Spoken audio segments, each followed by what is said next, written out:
Hello, and welcome to this week's edition on Terry Messenger's Genius Zone. And we have a really powerful healing journey lined up for our listeners and people, where we're going to go on an incredible journey. If you want to know how natural medicine, kinesiology, NLP, and hypnosis can change the trajectory of your life, then you're not going to want to miss this. And at the end, we're going to give you a snippet of how you can totally regulate your nervous system. So you will feel all the better from listening to this show. And without further ado, I give you the very gifted, very passionate kinesiologist, NLP practitioner, and hypnotherapist, Liane Cogley. Hi, Liane. Hi. Welcome to you. And how are you on this fine day? Oh, loving this weather. It's fantastic.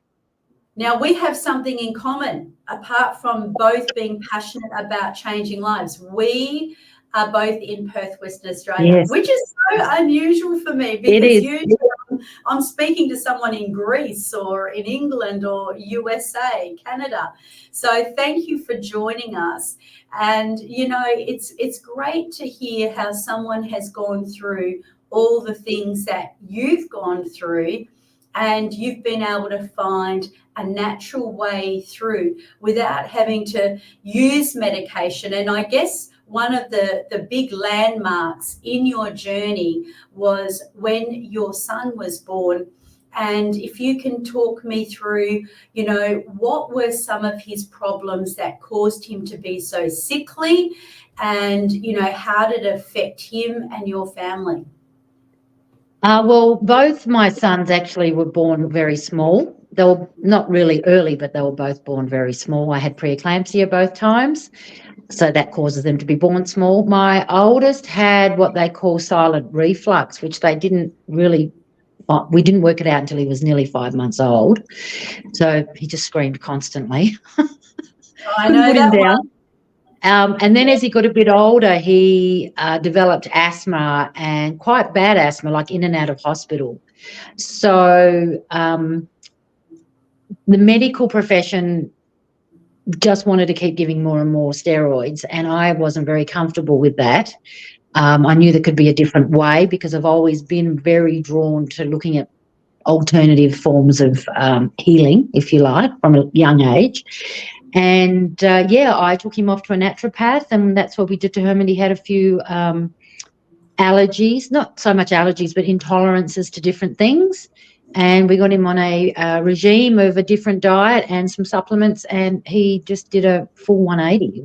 He was amazing, and really only had one hospitalisation after that, Wow. and has never been. Massive turnaround. Put on weight, was happy, was not, sort of throwing up, having all the reflux all the time. It was really quite a profound change.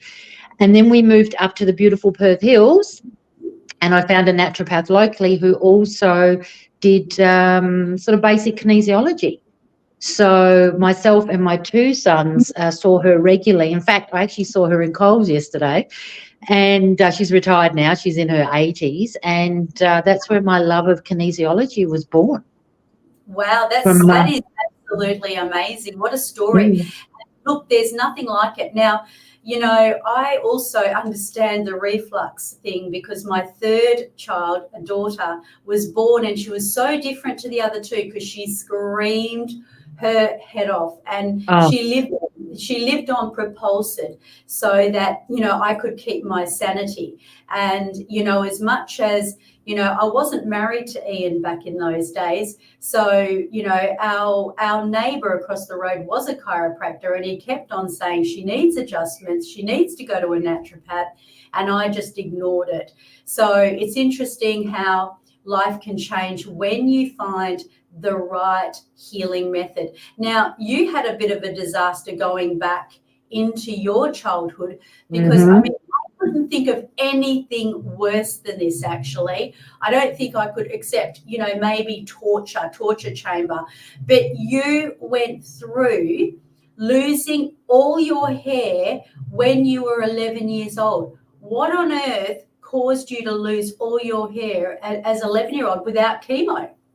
Well, they're not really sure. I used to lose patches of it from stress. My home environment was a bit stressful, and I actually got really sick when I was 11. I think I had German measles and something else, and then I got really bad food poisoning, and they think my immune system just couldn't cope, and that was just like what happened from my immune system just sort of trying to expel it, I think.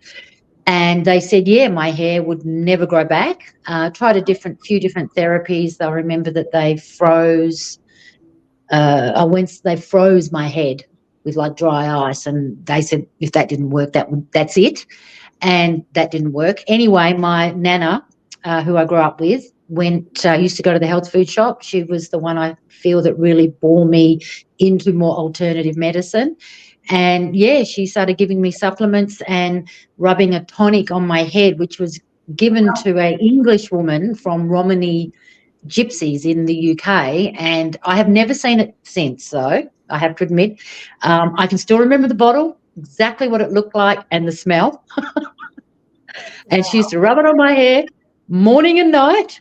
And it was funny. They were always checking. My mother, my nana, always checking. And then one day there was just one hair, and everyone was so excited that we had to ring the UK, and like you didn't ring the UK because it was so expensive. Everyone had to stand around the phone. And my childhood friend, they were Italian. Her mum was a hairdresser. So she was always rubbing things like beer on my head and raw eggs and things like that. So I think maybe just the combination. Yeah, apparently beer. I don't know. It's an old Italian wives' tale, and raw eggs. So she was always rubbing things on my head as well. And yeah, my hair grew back. And I think when I went into year 10 was when I stopped more or less wearing my wig. Okay, so I'm just imagining going to the hairdresser feeling really excited about one hair and saying, let's do something with this hair, but this is just from a humorous point of view, but whatever you do, don't pull it out. But sometimes I know the Chinese, they actually shave their children's heads so that it can grow back really, really thick. But yeah, and a lot of Middle Eastern as well do that. Yeah. No, I imagine it would definitely work. Now, that is definitely enough to put the fire in anyone's belly. And I always say that passion and purpose quite often come from pain. So pain and adversity. And this is where people that are as fortunate as you and myself and many, many other, passionate leaders, they can revolutionize their lives once they understand what they've learned, what they can do as an ambassador to move forward and be that revolution. And of course, we're going to move into your journey, how you became, obviously a kinesiologist. And for the life of me, I know my husband as a chiropractor, he used kinesiology.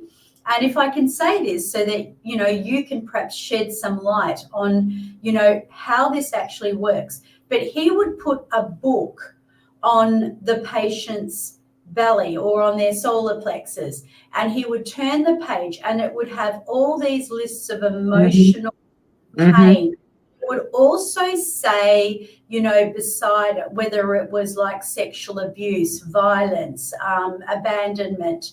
And, he would be able to pick up from feeling the book next to their body, knowing exactly what was going on. Perhaps you can shed light, because I could never work that out from that point, because I do a lot of subconscious work, but kinesiology is not my practice, my main practice. So can you go into, obviously, kinesiology from that point of view of what it can do for the human body and how it has helped you and other people since you've been practicing? Yes, well, believe it or not, kinesiology actually started with a chiropractor way back 100 odd years ago. Yeah. So what we do is we use an indicator muscle or a monitoring muscle. And the type of kinesiology I do, we use a lot of mudras or hand modes. So we have different hand modes for different things, whether it could be a flower essence or something spiritual, or I use a lot of formatting. So we might look at, is it something within your limbic area of your brain that we need to look at? Is there some brain integration that needs to go on? Do you need some sound? And this muscle, this indicator muscle, will drive the whole session and lock or unlock to tell me what you want. So I'm really just like the detective looking for the areas in the body that may be under stress. We tend to call everything in kinesiology stress. It's showing stress in some way or another. Yeah, that makes a lot of sense, because Yeah, they do say the body keeps the score. You know, we can lie. 100%. Yeah, we can lie from our mouths, but what we hold in our body is like the library of, you know, all of the things that have happened, the secrets and the DNA, and even from past generations. So 100%. yeah. So, you know, do you use it through the hand? Do you actually use it using muscle testing? Can you talk me through some of the modalities that help you to discover what's going on in a person's body? So we may start with a issue. It might be a issue as far as they're not feeling productive. They might feel stuck in a certain area of their life. So we might put an affirmation or a goal in to start. That is one way.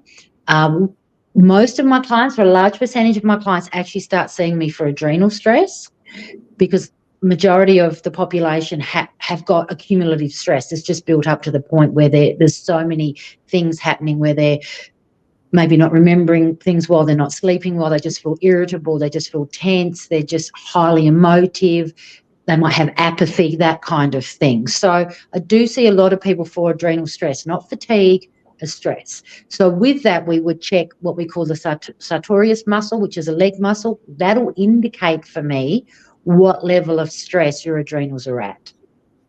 And then from there, we will look at what do we need to balance it. Like there might be an age that comes up where something has triggered your adrenals to fire off, and they've kept firing off ever since.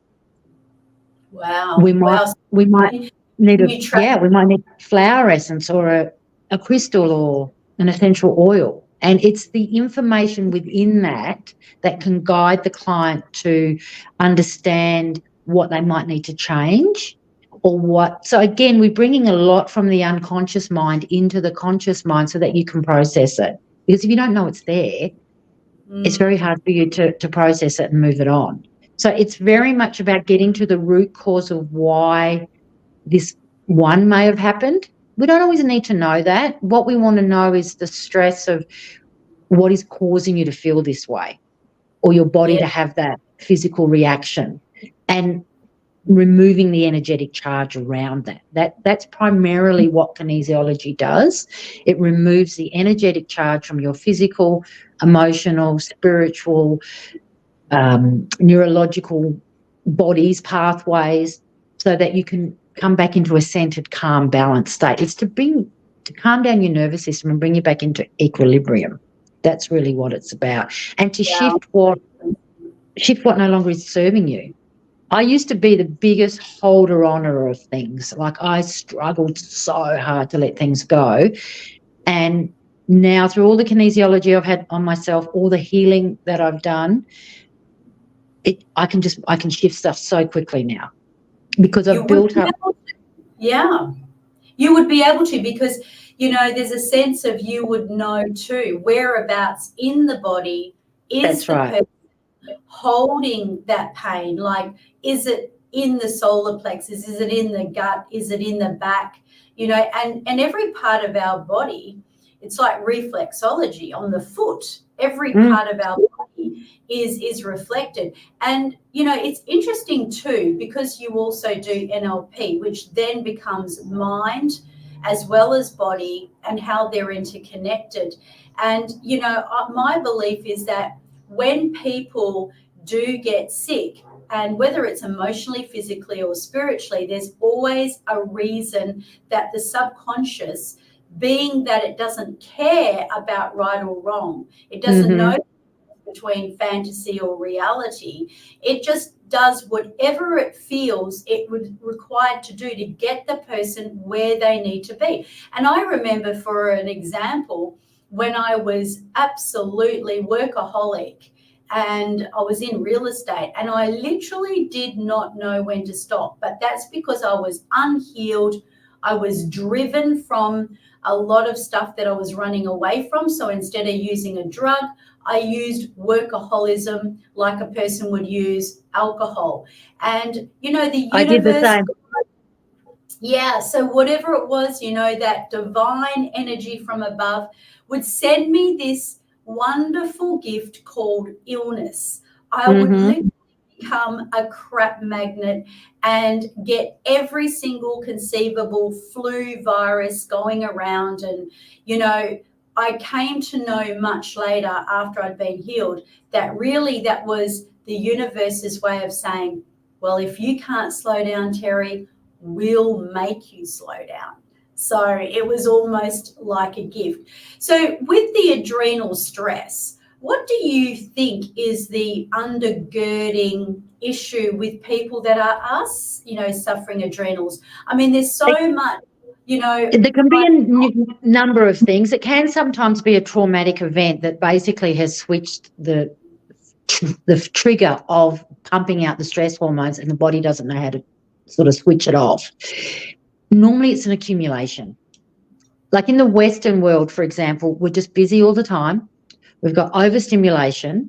We are expected to just keep working and working and working and working. We don't always eat well, and we don't always sleep well, and we certainly don't exercise enough, most people, because they're too busy.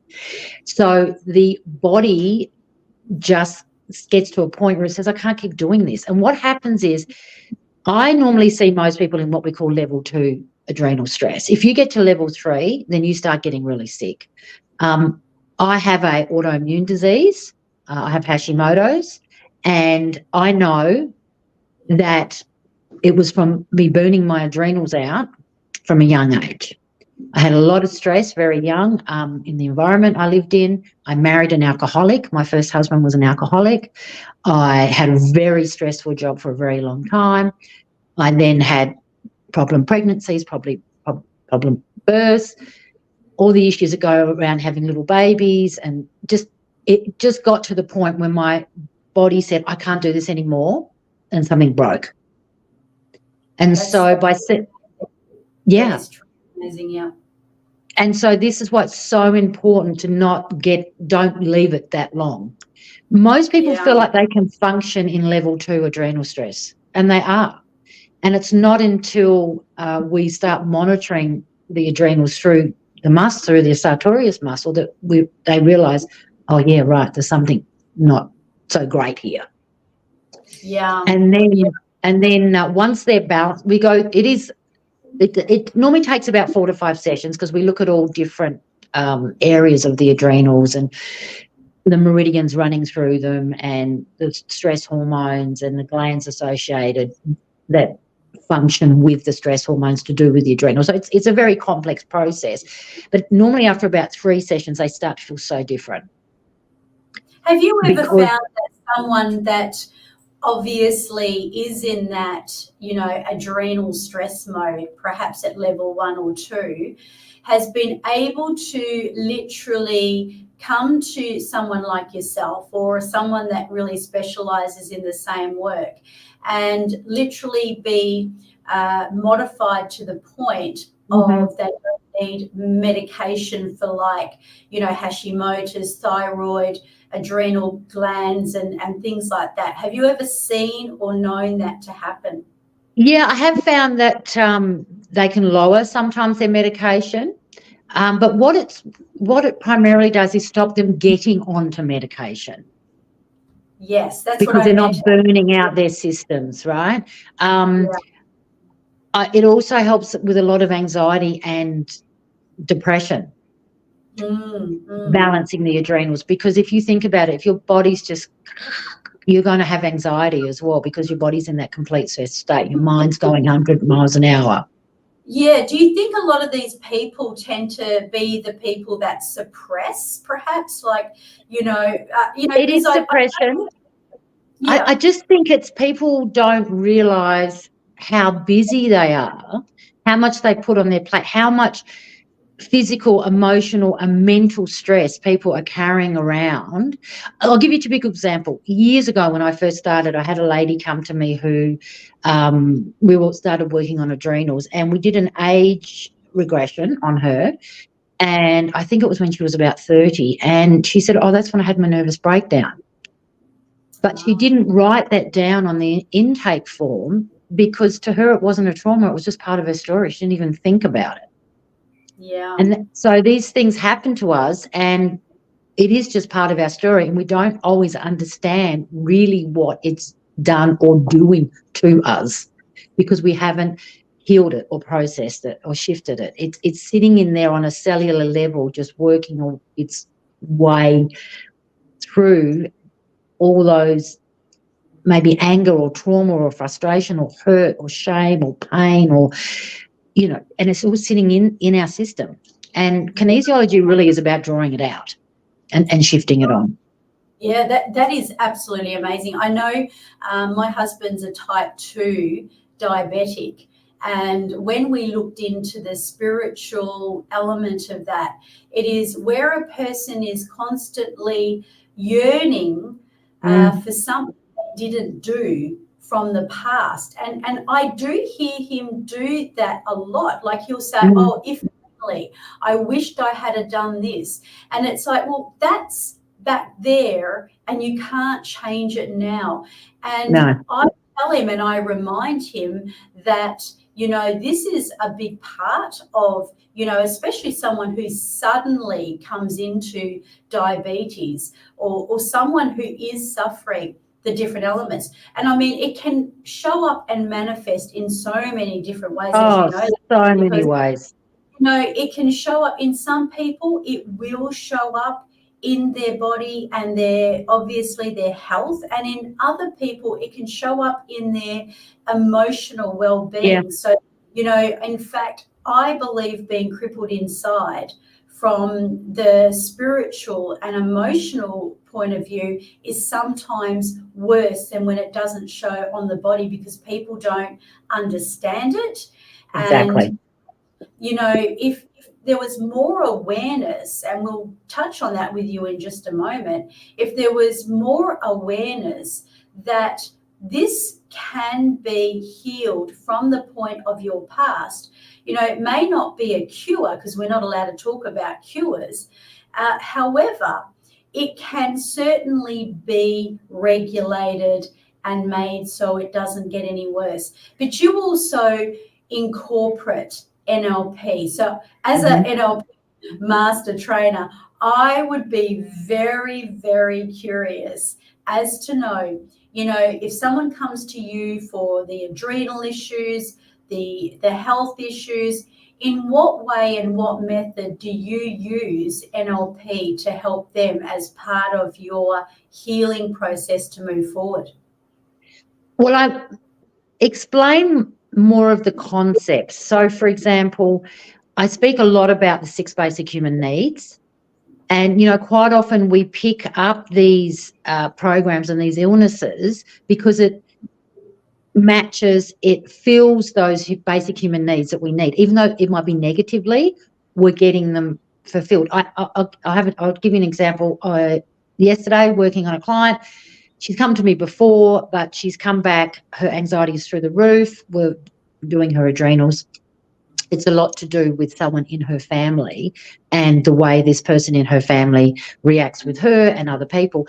And I sat down, I explained to her the 6 basic human needs from NLP and why this person in her life keeps doing what she's doing, because she's getting those needs met, even though it's negatively.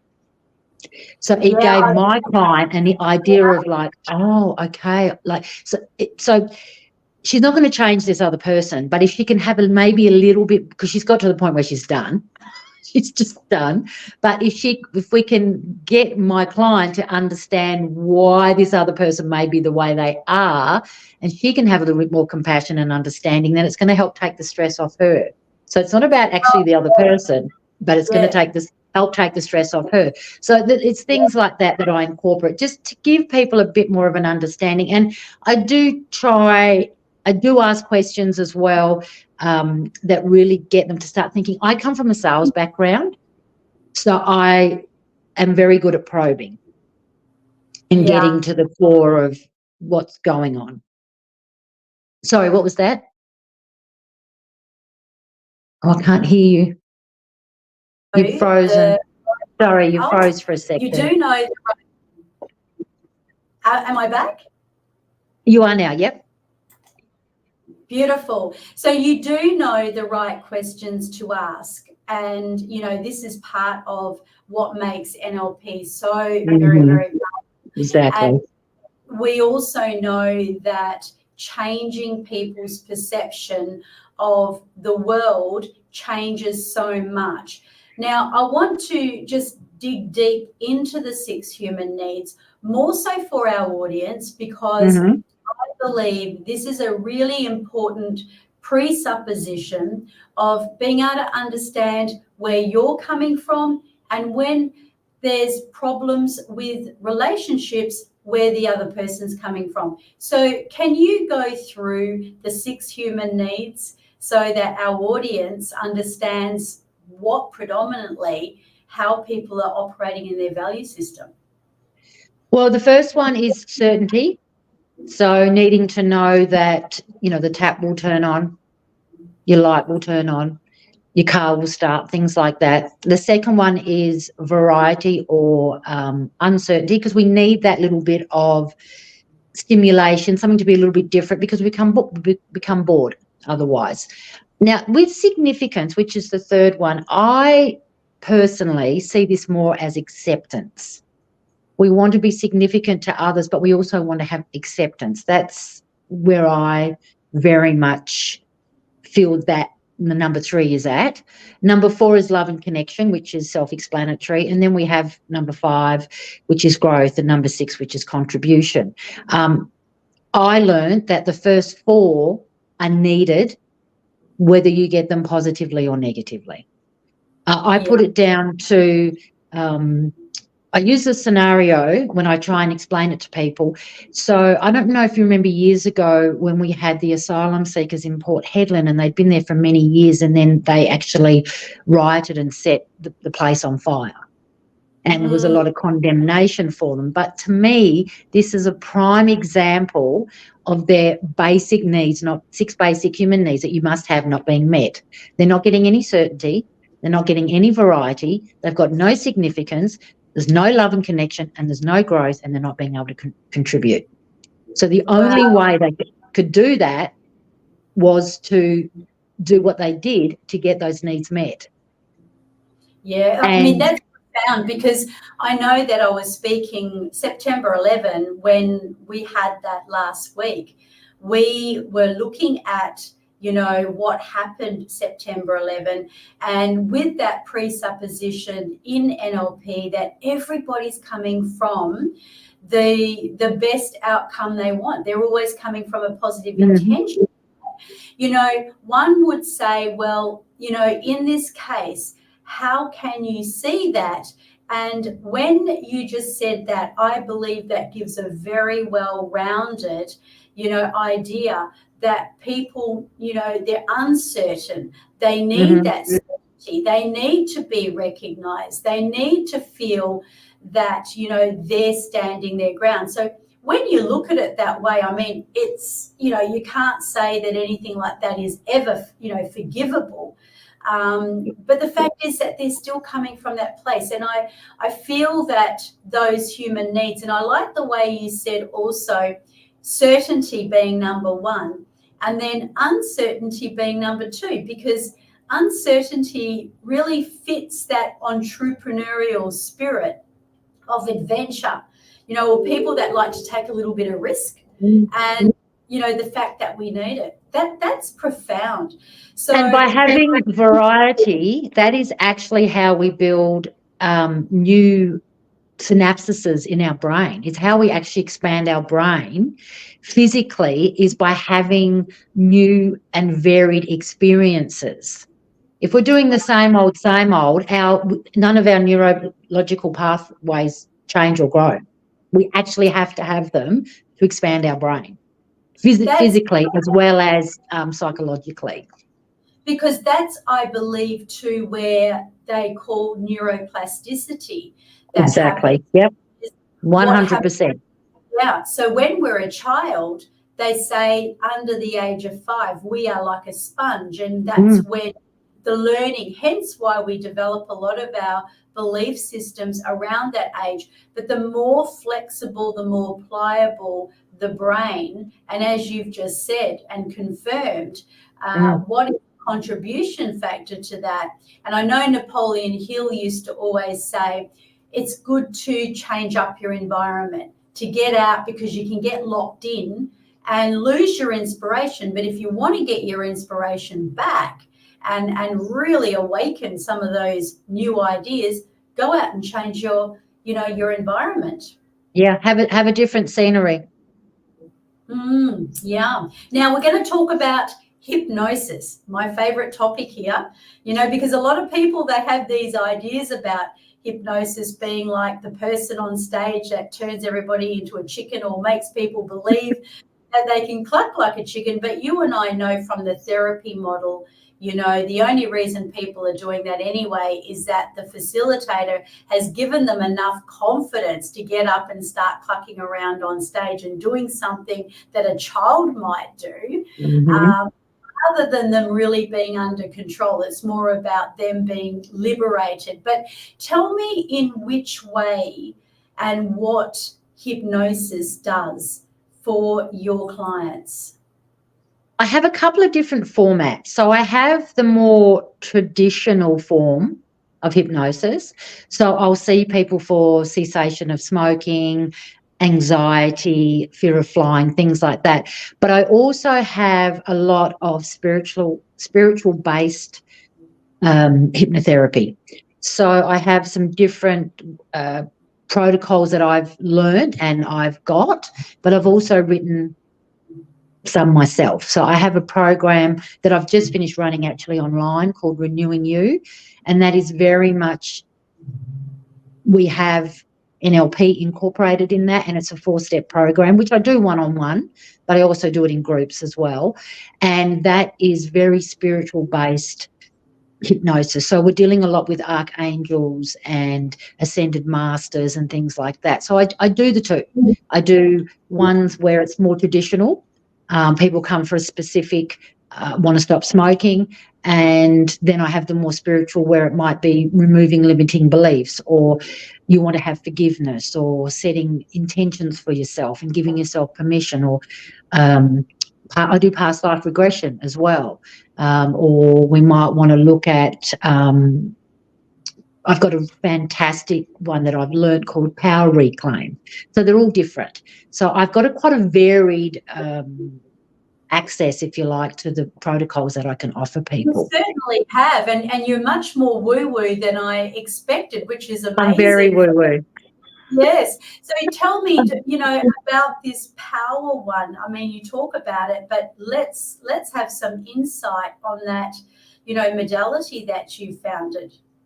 So with the Power Reclaim, I learned that I did in 2020. I did a 5-day retreat. So I was, which was all about empowerment. It's a self-empowerment course, but for practitioners, so to help other people. So that it was part of it. What we do is we do what we call a pour out to start with, and it's finding out areas of your life where you feel like you might have given your power away.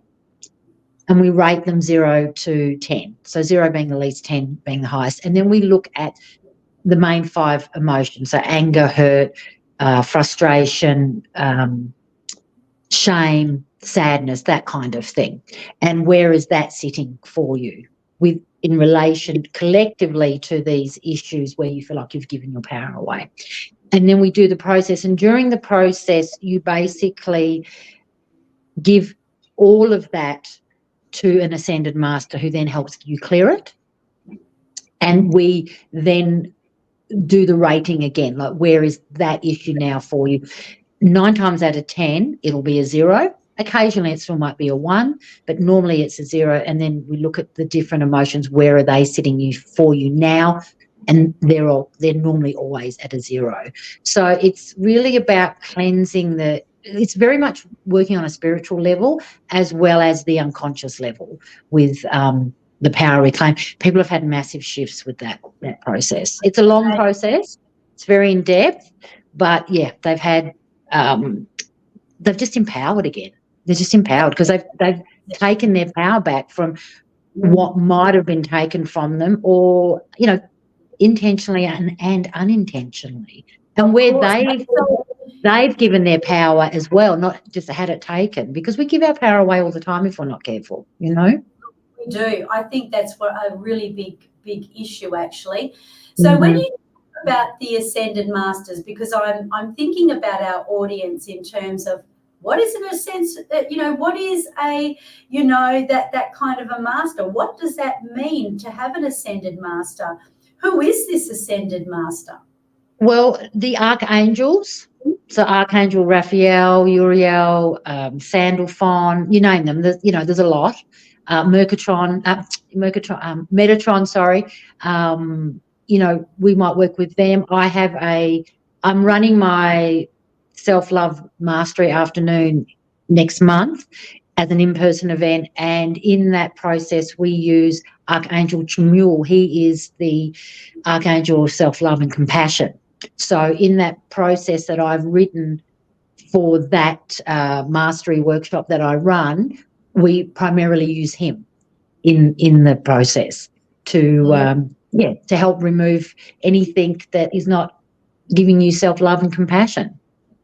That's truly profound. And, obviously I really believe in guides. I really believe in protection.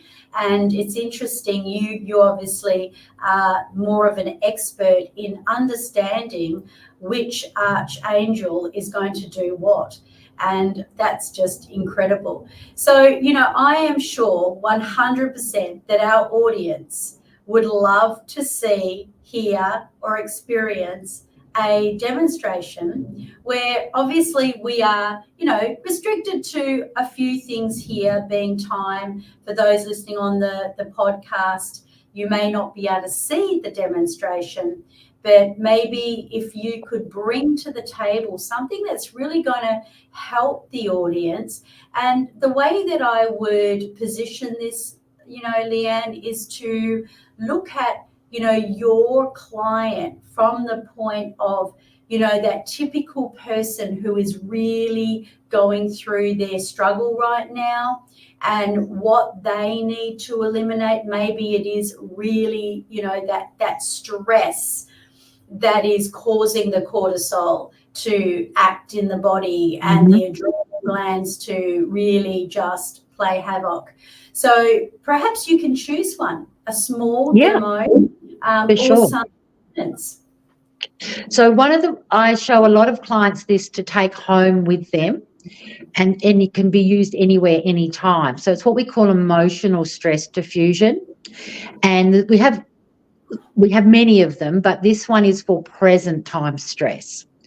And I use it when I can't sleep because I do tend to have a little bit of a monkey mind. And I think I've probably got a bit of underlying ADHD, to be honest with you, as well. So this one is a great one for kids, and it can be used anywhere. So say you're at work and you're in a meeting and it's stressful and you've had enough and you just want to get up and get out, because what happens is when you get into that sort of fight and flight mode and you trigger off your adrenals, like your frontal cortex shuts off, so you're not listening anyway, you're not taking any of it in because you just want to run out of there. So this can help calm the present time stress and your frontal cortex down so that you can, be present, if you like. So there's a couple of different ways you can do it. So how I do it is if you just go straight above your eyes, and you'll feel there's some little bumps there. So I call them your horns, your little horns.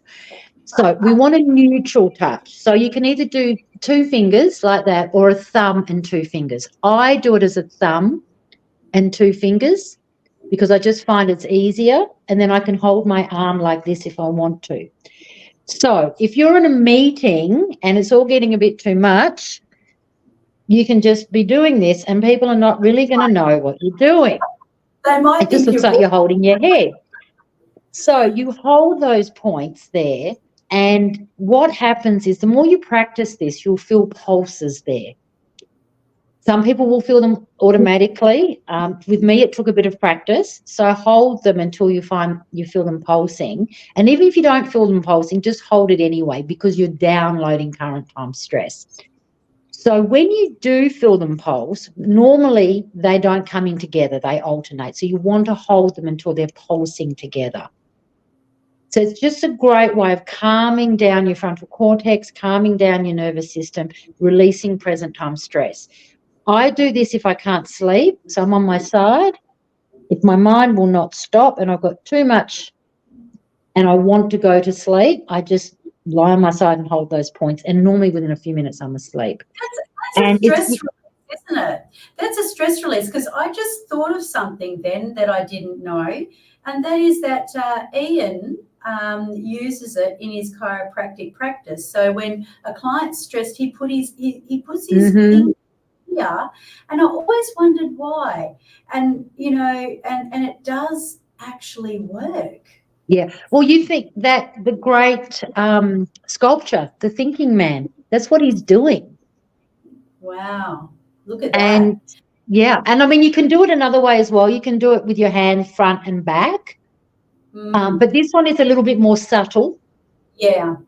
And even if you're at work and you're feeling overwhelmed, go and sit in the toilet for a couple of minutes and just hold that and do the deep breathing. In through the nose, hold for a second, out through the mouth. Just imagine all the stress leaving the bottom of your feet. It's a really quick technique, and it's great for calming kids down if they're having a bit of a So for our listeners, what I'd like to suggest is that we just emphasize on what's happening. So we're either getting 2 fingers, placing it on our forehead that is above the eyebrow. We're ultimately seeking a pulse, and do that either with 2 fingers gently just above, below your hairline, above your eyebrows, or you can use your thumb and your 2 fingers. Fingers.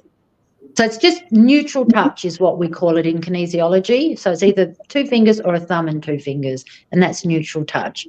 So you just want to have the neutral touch, and it's normally halfway between your eyebrow and your hairline, basically, and directly in line, if you're looking straight, with your pupils. Nice. Yeah. Got it.